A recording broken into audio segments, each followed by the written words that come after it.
Hello friends, நம்ம இன்றைக்கி புளிக்குழம்பு வைக்க போகிறோம். நிறையா பூண்டு, வெங்காயம் எல்லாம் போட்டு இந்த குளிருக்கு நமக்கு சூப்பராக இருக்கும் இந்த குழம்பு சாப்பிட. இதுக்கு பார்த்திங்கன்னா முதல்ல கொஞ்சம் எண்ணெய் ஊற்றிக்கிங்க. எண்ணெய் ஊற்றிட்டு கொஞ்சம் தாராளமாகவே ஊற்றிக்கிங்க, நல்லெண்ணெய் ஊற்றிக்கிங்க.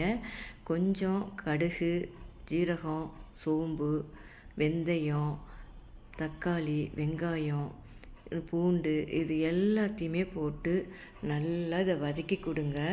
இது நல்லா வதங்கி வந்த பிறகு பார்த்திங்கன்னா ஒரு லெமன் சைஸுக்கு புளியை போட்டு நல்லா ஊற வச்சுருங்க.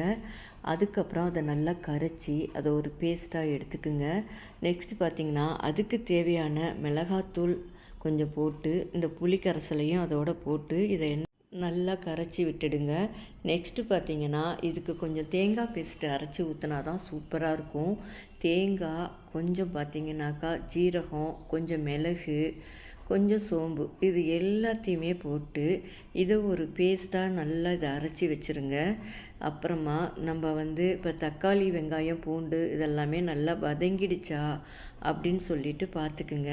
அது எல்லாமே வதங்கின பிறகு நம்ம கரைச்சி வச்சுருக்க இந்த குழம்ப இப்போ இதில் ஊற்றிட வேண்டியதான். இது ஊற்றின பிறகு பார்த்திங்கன்னா நெக்ஸ்ட்டு இந்த தேங்காய் பேஸ்ட்டையும் நல்லா ஊற்றிட்டு நம்ம மிக்ஸி ஜாரையும் நல்லா கழுவி தண்ணி நல்லா இதுக்கு தேவையான அளவுக்கு நல்லா ஒரு டம்ளர் நம்ம ஊற்றிட வேண்டியதான். இது நல்லா கொதி நல்லா எண்ணெய் பிரிஞ்சு இது வரும். ஒரு 10 நிமிஷம் நீங்கள் நல்லா விட்டுட்டிங்கன்னா திக்காக நல்லா சூப்பரான டேஸ்ட்டில் இந்த புளிக்குழம்பு நமக்கு கிடைக்கும். இது அவ்வளோ அருமையாக இருக்கும். இந்த குளிர்காலத்தில் இந்த மாதிரி ஒரு காரசாரமான குழம்ப வச்சு சாப்பிட்டோம்னா ஒரு அப்பளம் வத்தல் வச்சு சாப்பிட்டா கூட நமக்கு சூப்பராக இருக்கும். இதுலேயே பார்த்திங்கன்னா 2 முட்டையை உடச்சி கூட நம்ம ஊற்றிட்டு முட்டை குழம்பு மாதிரியும் நம்ம எடுத்து வச்சு நம்ம சாப்பிடலாம்.